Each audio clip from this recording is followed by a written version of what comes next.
Welcome back to the Metal Exchange. Justin and Chris back again. Justin a little bit under the weather, but feeling pretty good, all things considered. Before we talk about Beyond Twilight and the Devil's Hall of Fame from July 23rd, 2001, how are you, my friend? Oh, I'm just great. I'm sorry to hear you're not feeling so good. But duty calls, and so does the Devil's Hall of Fame. So here we go. We're gonna plow through this one. This was something that I had actually put on a poll probably a couple of years ago now. It was not selected, but something that I've always wanted to talk about, and I think there's a lot to get into for a number of reasons. But before we talk about this album and all that was going on in the world of Yornland in 2001, a couple of things that came out this week that I think are worth mentioning. The first is the new Epica single, Arcana. A really interesting video. If you ever wanted to see Simone Simmons dress as a plant, you're going to get your wish, because that's part of the video. I'm not even kidding you. It's every bit as ridiculous as it sounds. But the song itself, I thought it was really catchy. I was really impressed by this as a lead single. I can see why they chose it. I have a feeling that, kind of like I mentioned when we covered their most recent album a couple of years ago, with Epica, you kind of know what you're going to get. But this is interesting. And if this is the lead single from the album, I'm looking forward to this coming out next year. Did you have any thoughts on this one? I liked it. It was good. I also gave a listen. It came with a B-side called The Ghost in Me Dance Macabre. And this was apparently used at like a theme park or something like that. But it's very Nightwishy, like with the child choirs, and like it had kind of like that almost theatrical Nightwish kind of vibe that I think Epica doesn't typically do too much. They're a little bit more like straightforward symphonic, power metal, or just symphonic metal, whatever you want. So I really enjoyed both tracks. It was nice to get two tracks. Did they actually say that they have a new album coming out and that this would be on it? No, I'm just kind of assuming that it's I'm not sure. A little bit of an assumption on my part, but I have to definitely assume do. Up to They were coming out with albums pretty fast and furious, and I think they've kind of slowed down a bit, because the last album, Omega, came out in 2021. So come 2025, it'll be 4 years. I can't believe it's been that long, but yeah. I mean, I guess it makes sense. Good stuff. Both singles, very different, very cool. Like I said, they put a lot of money into their videos. You can see that the visual production is definitely improving, even despite the joke I made earlier. Cool stuff. I think it's going to be something I definitely revisit. And another band that was long overdue for an album, a band that not many people talked about, but their last album was on my year-end list. I really enjoyed it. They're a prog metal band out of Scotland, if I'm not mistaken. They're called Tiberius, out of the UK. And I bring them up because this was a band that I was just not familiar with, but when they burst onto their scene with their last album, I was blown away, and it was something that I was looking forward to immensely when it came out. The new single is called Tip of the Spear. It is a band that should be on more people's radar. It looks like this one's already gotten 63,000 views on YouTube. So hopefully the word is getting out there on these guys. Really cool stuff. I will post the new single this week so people can check it out. Just a fresh approach to prog metal, not quite in the Dream Theater vein, but certainly there's influences there, but not quite the genty stuff that has been coming out as of late. Just a really clean sound that these guys have. Very good songwriting. So that's something I wanted to mention. And another band that I had mentioned a few, I guess, weeks ago or a few months ago at this point, with one of their singles, a band out of Pittsburgh, if I'm not mistaken, called Neon Nightmare. The album is called Faded Dream. This, if you close your eyes, you would think this is the second coming of Typo Negative. But, obviously Typo Negative, with the passing of Peter Steele is long in the past, but these guys pick up the torch quite nicely. I'll post one of their songs this week as well, just because I think it's worth hearing. I really enjoyed this album. I thought it was exceptionally well done, kind of a tribute to a legend, but at the same time with their own fresh spin on it. And so if you like that kind of a sound, you're going to really want to check these guys out. I was pleasantly surprised to find out that they were another domestic product. Very nice. That's always good to hear, especially the from the Northeast. Yeah, exactly. Hopefully I can catch them on tour in the not so still waiting for the big Armory reunion. So fingers crossed. Out of Boston, that would be really nice. I would love to see that. But yeah, the Devil's Hall of Fame. It's released July 23rd of 2001. The band had been called Twilight. They had released a number of demos, and then they came out with their debut album under the moniker Beyond Twilight.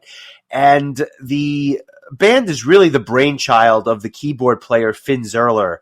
The band would come out with 3 albums, the second of which we'll actually talk about as part of a bonus episode later this week for our Patreon members. So if you're interested in hearing that, consider joining our Patreon. It will be a Patreon exclusive. But I say that because this is a band that got a lot of love, especially on like the prog metal message boards in the early 2000s. And then they just kind of faded away after 3 albums. Finn Zerler, the keyboard player, came out with a solo album within the last 3 or 4 years, which was quite good, and it was very reminiscent of some of the Beyond Twilight stuff.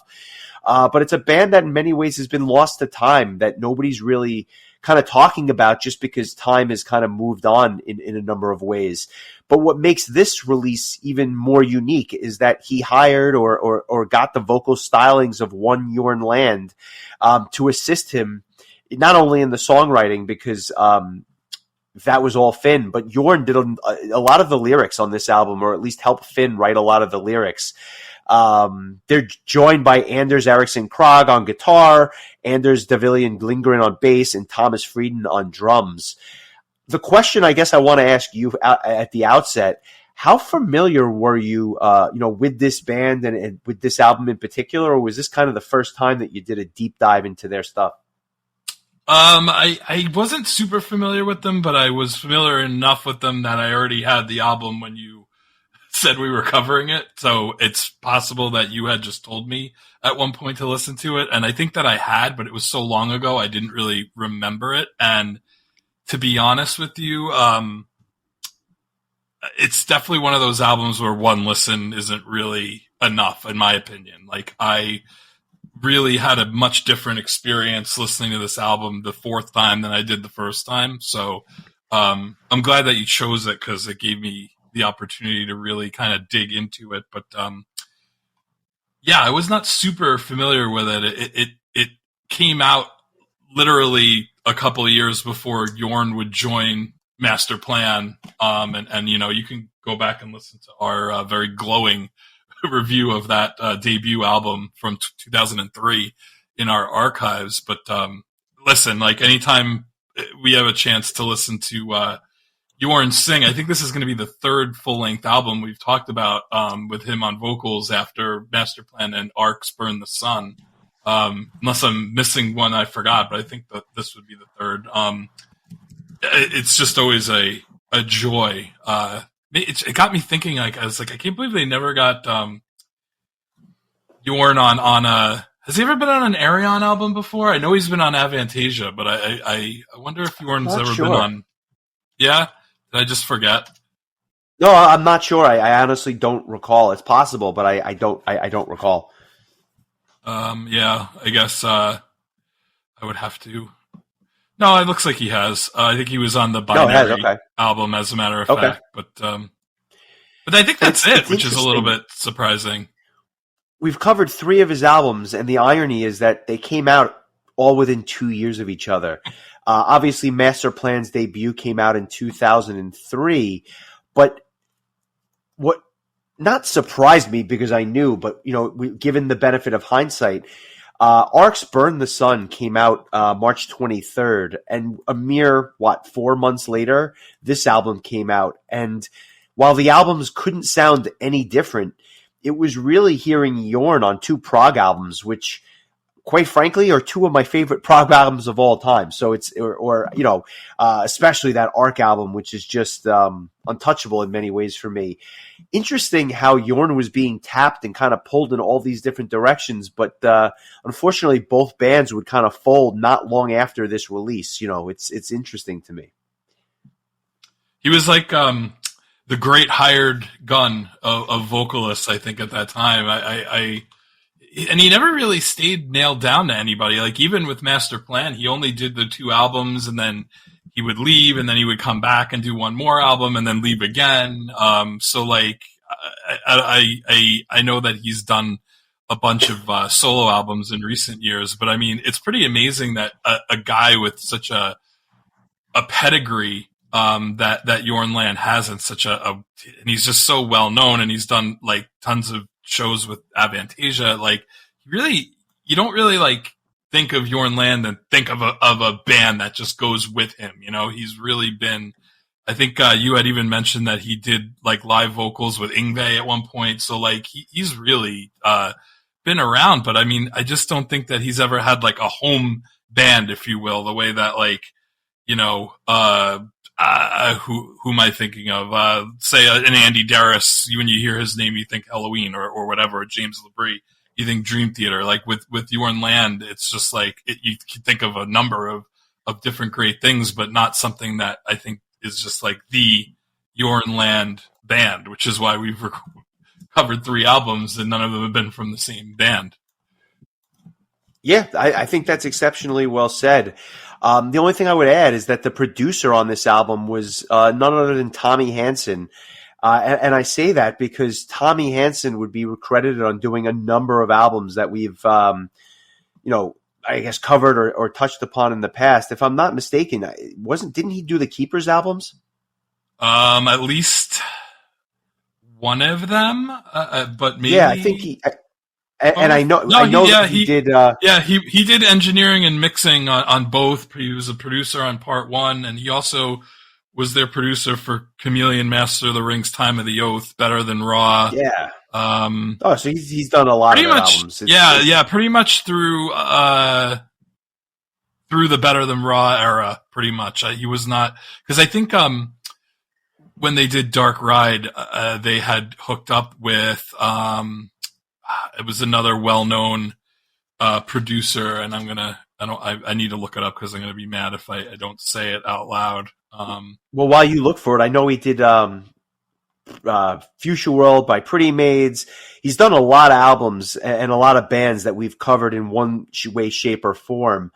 It was Roy Z and Charlie Bauerfeind together. Both came together to do that Dark Ride album, and I think that was pretty much it for them, though, because I think because of the band kind of going, I think Charlie stuck around for Rabbit, but I think that was the only album Roy Z was a part of with Halloween. So sorry for the sidebar. Yeah, no, I think that makes. I mean, I'm glad you were able to complete the narrative. I think that as time would go on, he would just get involved with a lot of bands, and he's one of the more prominent names in the prog and power metal world. But this was, by 2001, he was working with Beyond Twilight on this album.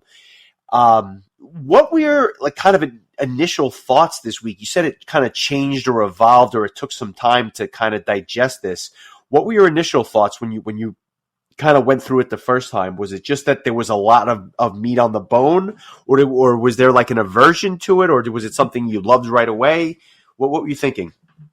It was kind of like one big 45-minute block of sound, and then the more I listened, the more like each track started to develop its own identity, and it would just become more defined. But I think like at first it was kind of like, as prog for me, and I'll this does have some nice like power metal elements, I think, as well. I don't think this is like a traditional prog album, but for me, it takes a few listens to really kind of get into it. Like it's just, I gotta almost hype myself up, by listening to it a bunch of times. And then by the third or fourth time, there's like trigger points on the album where I'm like, oh yeah, that was good. I like that. And literally that's kind of how I ended up choosing my song of the week, is literally because of that. Like when it came on, I was like, yes, like let's roll. I bet I know which song it is. I wouldn't be surprised if you did. It's not, I don't think it's like a weird, out of left field choice for me. So I imagine you'll probably not be surprised. Well, we will see. I will say this. I think that there's prog that's accessible, like a Circus Maximus kind of grabs you right away with strong choruses and things like that. I don't know that I would put this in the accessible category. It's very dark, almost haunting in a way, but not the most accessible. But Jorn's vocals definitely don't hurt, and I think give it like this endearing quality, which is something that I kept going back to, not only through the years, but really over the decades. It's also not on the other end where it's like so weird that it's like inaccessible, but I agree that it's not accessible in the way that like a Circus Maximus would be. It's kind of in that kind of middle. It does have a kind of like weird proggy elements, especially in certain songs. It's almost kind of almost like futuristic or like sci-fi-esque in ways at times. But it's quirky. I think that would be the word that I would use. Yeah. Go ahead. No, I just think it's a quirky release, and there are accessible elements for sure, but by and large, it's just a quirky album. And like I said, very different from Arcs Burn the Sun, but two great progressive metal albums within a few months of each other, which it just blows my mind, and I think it bears repeating. I think it's interesting, actually. I'm kind of glad that we talked about that album and the Master Plan debut album, because I feel like there's elements of both that kind of shine throughout in this. And this is almost like the midway point between those two albums, maybe leaning a little bit more towards Arc, but like there are parts. Maybe it was just Jorn, and maybe if Jorn was writing his own vocal lines for both bands, that might be why. But there were definitely elements of Master Plan that I was picking up at times on this album. So, I mean, I think that it's kind of an interesting trilogy of albums to choose that Jorn was a part of. I'm sure it won't be the last time we talk about our dear Jornland. Nice. I definitely agree with that. I think that with that backdrop, we should get into it. The opening track is one of the two longest songs on the album, both this and the title track, clocking it over 8 minutes. The song is called Hellfire. Really interesting intro with the kind of the spoken word, the typing on the keyboards, the data entry, and the computer generated output. I thought was kind of cool. It was a different way to start an album as opposed to the more symphonic approach or some of the other introductory tracks that you were hearing around this time. The song itself is kind of slow-paced and really more of a proggy anthem. It's very dark, but somehow Jorn, who is known for his more like Whitesnake-ish hard rock, fits the music perfectly, in my opinion. And the interplay between his vocals and Finn Zerler's like atmospheric keyboards are just outstanding on a track like this. I think the catchy chorus makes this a really attractive tune, and the vocals kind of steal the show on this particular track. Jorn comes out with a bang on Hellfire, and there's a keyboard solo about midway through, and the pace of the song kind of picks up a little bit. It kind of sets the tone for the second half of the song. In many ways, I think the song's actually gotten better with age for me. I always liked it, but I really appreciated it this week. And towards the end, there are some just awesome drum fills, which are a really cool way to just go out before the song ends. Really, really interesting opening track with a lot going on. Yeah, the intro part really made me think of something like Arion would have did to open up an album, like this weird, this like guy that's like trying to like hack into his own brain And I love the part where he says like F you to the computer or whatever, his brain, and it just says inappropriate use of language, you will be reported.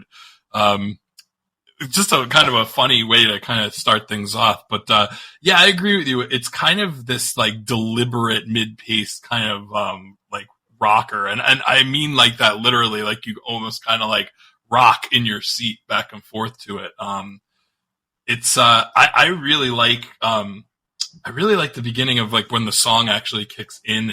It really has this kind of spacey, kind of vibe. Jorn's like the perfect vocalist to kind of get things rolling. I think that, I don't know, the chorus doesn't do a ton for me, but it's such a small part of the song, honestly. Like the rest of the song, I think really holds its weight. So like I would definitely give the song a thumbs up. I just think that the repeating of Hellfire over and over again, like kind of, it just feels a little bit just kind of like repetitive to me. I totally understand that. But for some reason, I think just the atmospheric keyboards and everything else really just call out to me, although you could probably say that about the entire album in that regard. But cool opening track. I think that it gets progressively better in many ways with Godless and Wicked. To this day, I cannot believe I saw this song performed live. This was one of the coolest things I've ever seen. Jorn Land played Prog Power back in I don't even know what year it was, 2006, I guess at this point.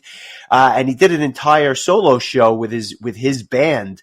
And he does a lot of his solo tracks, and he did a number of covers, including Perfect Strangers by Deep Purple and a White Snake medley.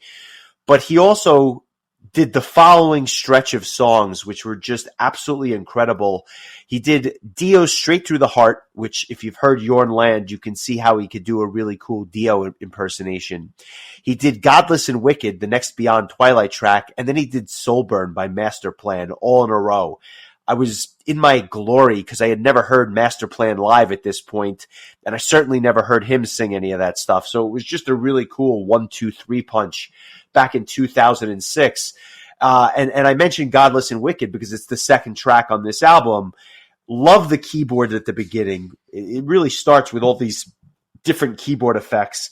And in many ways, it was a song that was always reminiscent of the Ark album for me, albeit without Toriatsby on guitar doing his classical guitar, which he does like nobody else. Very angry lyrics. It's almost becoming a pattern on the album.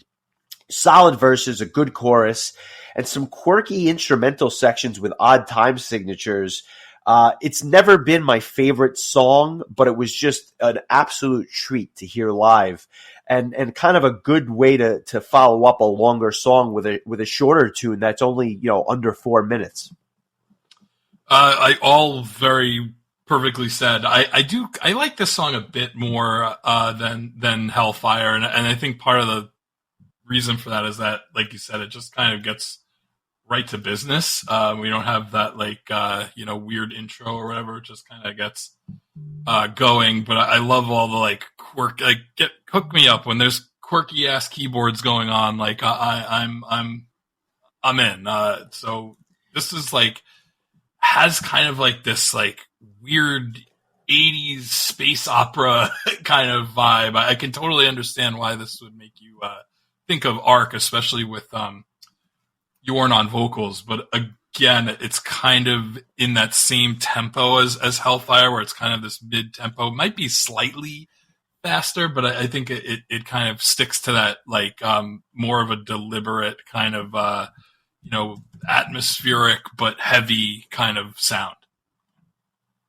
Yeah, well said. Well said. I think the next track is going to be your song of the week. Correct me if I'm wrong, but your thoughts on Shadowland? Yeah, you nailed it. I absolutely I love this song. It's again, I think, kind of sticks to that mid-tempo kind of vibe, but it is so much more melodic than the first two tracks. As a really, just really melodic verses, a beautiful, beautiful chorus. This is just the kind of like mid-tempo prog metal that I love, where I can just kind of like just stand there and slowly headbang or whatever, or just, you know, rock in my chair. Like, this is just such a awesome song. And every time I listen to the album, as soon as it would start playing, I'd be like, yes, this is the one. Just right away, like, it just starts out with a, you know, with an instrumental portion that I think is so melodic and memorable that, like, I was really hooked on this song from the get-go. And the more I listened to the album, the more it just kept, like, remained my favorite track. So let's give it a listen, and I look forward to hearing your thoughts and also why you thought it was going to be my song of the week correctly.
I absolutely love your selection.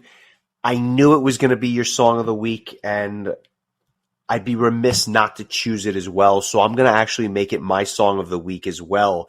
Nice. This song is nothing short of outstanding. It has this dramatic intro, very regal sounding, almost like the like an emperor or a king or something like that, just in terms of the way that it starts. The cadence in certain ways is almost like a doom song. It's very slow, it's deliberate, but the verses happen to be dark, almost brooding, but the chorus is infectiously catchy. It's clean, it's melodic, it's catchy, like I mentioned, and actually has some beautiful and inspiring lyrics. It's like a light or a beacon of light on an album that's otherwise very dark, and I think that's what helps it stand out so much. And it was that melody that really had me convinced in many ways that you were going to choose it. This song is all about balance and contrast, and when you kind of parlay that with a young Jorn Land showing off his dynamic vocal range, it was an easy choice for Song of the Week. I've always thought this was the best song on the album. And again, for an album that came out almost 25 years ago, I could have gone with anything really, but I'd be remiss not to choose this one. It's a great tune. I couldn't agree more. I think like one of my favorite parts of the song is when there's about a minute and a half left. It kind of sounds like the song's about to end, and then like it's like, oh wait, there's more. And I love that feeling when Jorn comes back in and starts singing again, and you have like that 1 or 2 seconds of silence, and then he's back, and it's that super melodic vocal line that's just so great. Like, and you get treated to another, minute and a half of greatness. So yeah, cool. It's been a while since we had a agreement on Song of the Week. So clearly this one was a big deal for both of us on this album. I will likely play either Hellfire or Godless and Wicked just so we can have other people get exposure to the album. But Song of the Week was clear to me, after a few listens. I'll move on to The Devil's Waltz, the first of 2 instrumental tracks on the album. This one, very piano heavy, some creepy guitars in the background, and some of the solos really show off in many ways the virtuosity of Anders Krok, the guitar player.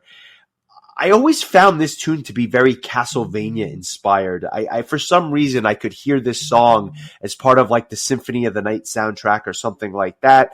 And when you throw in a flute, I always find that to be a nice touch when it doesn't feel out of place, and it doesn't on this particular track. It's in many ways a very nice come down from Shadowland because it sounds very different, but it's a cool like transitional instrumental tune. I actually agree 100%, and it's not going to be the last time I think that I compare something on this album to something from a video game. But I think after like 3 like pretty heavy hitting songs, this is like kind of a nice little segue, very aptly named because it does feel kind of like a satanic waltz, which it sounds like would be boss music in Castlevania. So I agree with you there. But yeah, cool little interlude before we kind of get back into more like meat and potatoes like tunes. Yeah, and you finally get a song which also feels a little bit different in Crying, the next tune. This one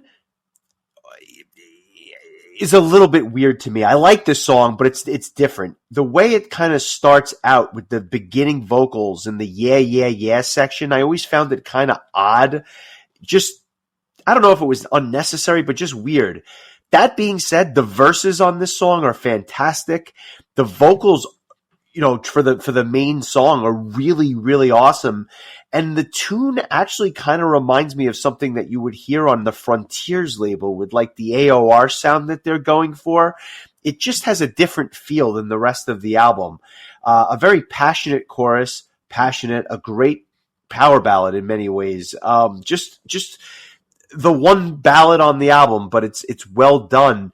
I think the bass lines for the first and maybe the only time on the album really pop. And there's this like very simple, straightforward instrumental section, but the keys throughout of all of it are just awesome. And then at the end, you have Jorn Land going just off the rails with his vocal delivery. A very cool track, and one that I think I don't really know that I appreciated as much, 20 years ago when I was listening to this album on repeat.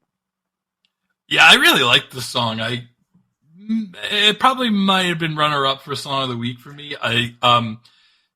The vocals at the very beginning of the song sound very DC Cooper-esque to me, and then once the actual verse comes in, I think it's back to Jorn proper. But this is another kind of quirky tune. But yeah, you have to admit, up until this point, I wouldn't say any of these 5 songs have sounded anything like one another. Like they all have very, I think, unique sounds, which is funny considering that I initially said it sounded like a 45-minute block of sound upon first listen. But as the more I listened to it and the more that I was able to kind of decipher and pick more things out, I really appreciated the variedness of each track. And this one, I think that kind of like spacey 80s kind of sound does kind of consistently hover throughout the whole album, but I think the songs, the construction of the songs, in and of themselves are very unique. And this is another one that I thought was kind of cool. Again, I don't know that. I'm trying to remember, are there any songs on this album that are a different tempo? I mean, I feel like we're generally kind of just sticking to a mid-tempo all the way through. I might be blanking as we make our way through, but no, this is one of the. Oh, I'm sorry. I think you're right. Like that tempo really kind of stays consistent throughout the whole thing. Yeah, and that's not a complaint either. It's just no. I feel like that's just the style that they're going for here. And despite the fact that there's a similar cadence, the songs sound completely different. I'll take the next track, the title track, for example. It's almost 8.5 minutes. It's again these slow, deliberate verses that are almost plotting, but there's something about this track which is almost like Halloween meets UFOs, like outer space and like an invasion, and just Halloween with the creepiness of the track. The slow guitars and the keyboards, they sound great together, even though it is kind of slow. The chorus is a little bit brighter, but it still feels or feeds into that creepy vibe that they're going for. I don't know. There's something about it because about halfway through this song, they could have easily ended the song, but then they just kind of go into a completely different direction. Not my favorite bridge. I think it's a little bit dry, but I like the instrumental section that leads into the last chorus. It's very catchy, and the song itself has definitely grown on me as well. I didn't care for it as much years ago, but I'm kind of on board with it now. It's just a really ominous sounding tune throughout. I think you kind of hit the nail on the head on all points. I don't know I have too much more to add to that. I definitely agree that this is like, I feel like this track came a couple of weeks too late for me, because it's sort of been a perfect like Halloween song. There's just this kind of like, just kind of almost, I don't know if you've never played the games, the Luigi's Mansion games, where there's kind of like this spooky kind of like air of, it's almost like this whistle that kind of goes on, this spooky whistle throughout the background of like almost all the music and all the games that they've made. Great series of games, highly recommend. But it just kind of has like this almost haunted house, I guess would be like really the perfect way to put it. Like this heavy metal haunted house. That's how I would put it. Cool track, like not it. One of my favorites, but really solid. Like the part where like he just starts like chanting demonic Latin. It was almost like it reminded me of like Powerwolf long before there would be a Powerwolf. So I thought that was an interesting part, but cool song, definitely a cool song. Nice. I'm curious about your thoughts about this other instrumental track, Closing the Circle, which is the penultimate track. Kind of a spoken word intro. The song itself is very heavy on the keyboards, not really showing off technical chops, but more of the beautiful side of Finn Zerler's keyboard playing. I admittedly completely forgot about this song until I listened to it again this week. But I got very strong vibes from another video game, and I'm wondering if you got it on this track as well. But there was something that kind of just jumped out to me about these keyboards. What are your thoughts? Well, I had this dream that I was married. I was married to this beautiful woman. I really miss her. Is that okay? Can I miss her now? Thank you. Those are the lyrics to this song.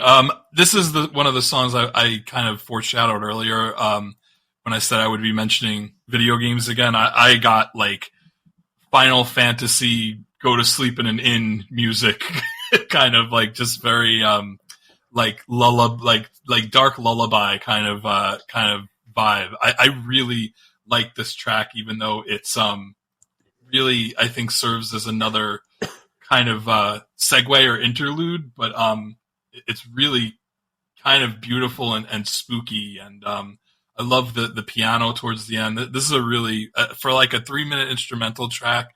I really like this a lot, actually. You hit the nail on the head with Final Fantasy. I think that this could have been like the rest music in Final Fantasy VII, and you wouldn't have batted an eyelash. Like, it would have fit in perfectly. Again, kind of just a segue track before we get to Perfect Dark, the ending track. Curious about your thought. Yeah, really. There you go. Curious about your thoughts about how this thing ends and whether or not it was a fitting end to this album. I like this song a lot as the last song. It has this really, again, another also Final Fantasy-esque kind of intro to me. I'm right now I'm playing Final Fantasy X. I am playing the HD remaster, which I bought years ago and never played. I had played the original on PS2, never actually beat it, got close to the end, so I'm going through another playthrough of it. And this song, especially at the beginning, reminds me a lot of something you would hear in that particular game. And I think it has a really, like, it really takes its time to get started. Like, the lyrics don't kick in until a good 90 seconds or later into the song, and then it kicks in with like those those heavy riffs and those heavy drums, and it really just puts a exclamation point on this album. And again, it sticks to that that mid-tempo kind of vibe, but like they do it so well. I thought this was another very good song, and easily could have been another Song of the Week candidate. I think it had Shadowland not been just such a strong song, but that I think that like kind of marching drum outro was just a really great way to kind of just knock this album out. 45 minutes, didn't drag at all, like just really, I just solid start to finish, and I think this was a great way to kind of end things. Curious to hear what you have to say about it. If you take like a horror movie soundtrack and blend it with one of those cheesy 80s films, I think that's what you get with this song. The keyboards or the keys, especially at the beginning with like that tremolo sound, that's what you're going to get a lot on the bonus episode that we're going to do for the album that comes out 5 years later, Beyond For the Love of Art in the Making. A very different album than this in many ways, but there's certain characteristics of it that are undeniably Beyond Twilight, and I'm looking forward to listening to that album with you. But you've got kind of like this ominous sounding choir in the background in spots, and Jorn Land's vocal delivery is almost like a Broadway-esque vocal delivery on this particular track. The cadence is kind of similar to the rest, but the song picks up a little bit of steam once the full band joins in. What's interesting, or what jumped out to me, was that the backing vocals in a lot of this track reminded me of what Evergrey was doing around this time with their backing vocals, adding that layer of dark, almost mystic quality to the music. This is a really good track. I definitely second that notion. It could have been a track of the week. I don't think I would have batted an eyelash at all. Just a really solid end to an album that, like you said, doesn't overstay its welcome. It's just long enough that you don't feel like you are gypped, but it's not long enough that you feel like you are investing too much time in it. It's kind of an easy listen in that regard. I honestly couldn't agree more. I'm going to quote a review, a 10 out of 10 review that I saw on Metal Archives, that I think really puts a nice bow on at least my thoughts on this one. Not to steal your thunder on bow tying, but it goes, and this is from Raps Horizon on the Metal Archives reviews. He says the songwriting in this release is exquisite. There are no boundaries, no flaws, and absolutely no stagnating features. Every song is a different experience than the others, and each show a vast array of abilities and compositional skill and creativity. Not once does this album become excessive in any aspect. Where it needs to be tamed, the tracks remain tame, and when absurdity is required, it is met. The standard of composition is obscenely professional, setting the bar for progressive metal at a ridiculous height. So, I mean, that is like probably the like upper echelon of a review that you'd hear for this album. For me, I'm going to give it a 7.5. I enjoyed this quite a bit. I think with time, this is a score that'll probably grow, but unlike yourself, I unfortunately don't have really any like nostalgia tied to this. I just really enjoyed listening to it deeply for the first time this past week or so. Nice. For me, it's an 8.25, a very solid score, well above average. A great album. I don't know that I would call it a Hall of Fame, no pun intended, but it's just a Hall of Famer, but it's a very solid release from top to bottom. It still holds up with one track that's just absolutely exceptional. I think that there's probably room for like one or two other exceptional tracks, and I'm not sure you get there. You just get a really good album that's just well above average in all respects. And yeah, there is a bit of a nostalgia pop here for me, but I adore this album, and I'm not alone. Well, you know what? I'm going to actually change my score to 7.75 just because I just gained a little bit of nostalgia in the last several minutes since I've listened to the album for the last time. So I'm changing my score. I think I was. A first in Metal Exchange history. Changing the score. I went too low. A quarter point up. I like it. I will allow it, as we have not stopped recording. So a 7.75 it is. I want to get us to a nice even at 8 average. So I like it. A lot of the quote unquote professionals, right? Rock Hard Magazine, Lords of Metal, Sea of Tranquility, Spirit of Metal, a lot of the sources that we are obviously familiar with as metal fans all rave about this album in their reviews. Not that that means anything, but I think it just goes to show that there was universal praise for this album and really for the next album as well. And then we get to the album that we'll be covering in long form for our Patreon members. All in all, just a really interesting band at a really interesting time for progressive metal. So thanks for taking this journey with me, because I know it's a little bit weird, but at the same time, I'm glad you found pleasure in it. I have no problem with weird as long as it's good. There you go. I like it. So that puts a bow on Beyond Twilight's The Devil's Hall of Fame. I want to just mention a number of bands that have new albums on the way, which I think are worth noting. The first is Spirit Box. They've announced their new album, Tsunami Sea. I can't believe that this band has been nominated for 2 Grammys at this point, but here we are. They're coming out with Tsunami Sea. It's set for release on March 7th of next year. I love their debut. They've lost me a bit since their debut album, but I will certainly am eager to hear this album just in a few months as we get into 2025. So new music from Spirit Box. Going over to Germany, and one of the thrash metal icons, Destruction, also March 7th, coming out with their new album, Birth of Malice, on Napalm Records.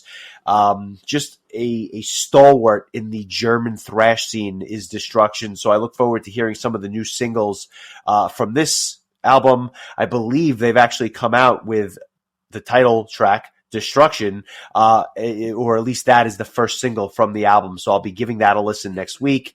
And finally, speaking of Napalm Records, Avantasia has signed with Napalm Records, and they will be releasing their new album on that label. I know that they just announced the headlining tour in Europe. I think it's supposed to be a stadium shows over there, which is pretty spectacular for them. But I'm looking forward to Here Be Dragons, their next album on Napalm Records. Date to be determined as far as I know. But it looks like nobody's slowing down in the Avantasia camp. Did they steal that title from our other friends who just came out with a new album of the same name but in Latin? Who was that band? Dragony. Oh yeah, that's right. Go figure. I didn't even put 2 and 2 together. You're absolutely right. Time to call the power metal attorneys and see if we can get this sorted out. Although Dragony has a song on that album called Twilight of the Gods, so it sounds like the attorneys are going to be very busy. That's true. A lot of plagiarism to go all around, and that will lead us to next week when we do our next full length album. I can't believe that it's already December by the time we record and release our next album. Do you want to tell everybody what the request is for next week? Sure. This one comes from our friend from Rochester, New York, Mr. Dave Milburn. He requested Gojira's From Mars to Sirius album that came out in 2005, and I want to say that he had made this request prior to the band performing at the Olympics this past summer, which garnered a lot of excitement from the metal community for a pretty well-known metal band to be featured in such a way. So I'm looking forward to this. This is a band I know very little of, and so I'm kind of glad that we're going to do this. So thanks to Dave for that request. And then being that the way that December kind of falls, we have we're going to have 2 album choices each to fill out the rest of the month before we do our I guess our year-end episode, or our best of 2024 episode, the first or second week in January. We haven't exactly nailed it down yet, and we need to talk about next year's requests and all that. But kind of looking forward to ending the year with a bang. I can't believe the next episode is going to be December. It's crazy. Time flies.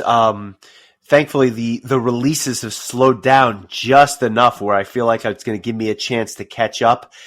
Not to say that they aren't coming out, but it seems like a lot of bands are gearing up for 2025. And thank you to them, because I need a little bit of time to catch up and finalize my list. So thanks to all the battle bands out there. But yeah, this was fun. Thanks for indulging me. Look forward to catching up with you next week when we talk all things Gojira for the first time here at the Metal Exchange. But before that, we are not done talking about Beyond Twilight. So looking forward to our bonus episode. And actually, that'll probably be the people hear that, the Patreon people hear that. No, they'll hear this first. I'm trying to think of what order I'm going to be editing everything. But they'll be getting their fill of Beyond Twilight albums this week. So yeah, we urge, if you haven't, give the Patreon a go if you want to hear some of our bonus episodes. This is going to be our second listen along episode. We did one for X Japan a couple of months ago. I think it was Art of Life, I believe. We kind of sat down and just played it and talked about it as it played, and we're going to do the same for Beyond Twilight's for the love of art and the making. So if you want to hear that, I am going to go into this blindly, or deafly, I guess it's music. So Justin is going to hear my live, unadulterated, reaction to this album that I've never listened to before. I thought it would be more fun to just kind of hear it for the first time in a kind of a live settings, and he has promised me that it's weird. So I'm looking forward to reacting to it in such a way that it deserves. It is going to be one hell of a trip. I guarantee you that. But if you like what you're hearing, give us a like and a follow. It helps others find the show. Please consider joining our Patreon. To our members already, thank you once again. As I always say, you are the lifeblood of this podcast, and we couldn't. Oh, and don't let me forget. Yes, thank you. I definitely echo those sentiments. Before you sign us off, I did want to point out that we are now on Blue Sky, just yet another social media platform for us to, meet some new people, hopefully get some new followers. But this seems to be this platform seems to be getting a lot of steam. It's visually a lot more similar to Twitter than to Threads, but kind of that same idea. But you can find us there, and I've already actually gotten some responses from people to some of our posts, and believe it or not, I want to shout out to Nina from A Sound of Thunder, who put together a list of people on Blue Sky, like a bunch of metal people and bands and podcasts and whatever. Thanks to her, we already have 90 followers in less than a week. Cool stuff. The link is themetalexchange.bsky.social. But as always, you can find all that in our link tree, which is like in the bio page of every social media account we have. You can find it there. So if you've migrated over to there, we're there too. So we'll continue to be everywhere else. But it seemed like enough steam had picked up on this platform that I thought it was worth throwing our hat in the ring, so to speak. So you can find us there as well. And if you're a new listener and you found us thanks to Blue Sky, awesome. Welcome aboard, and welcome to the Metal Exchange. We'll check in with you next week. Chris, my friend, enjoy the week. I will check in with you soon. All right, take care, buddy.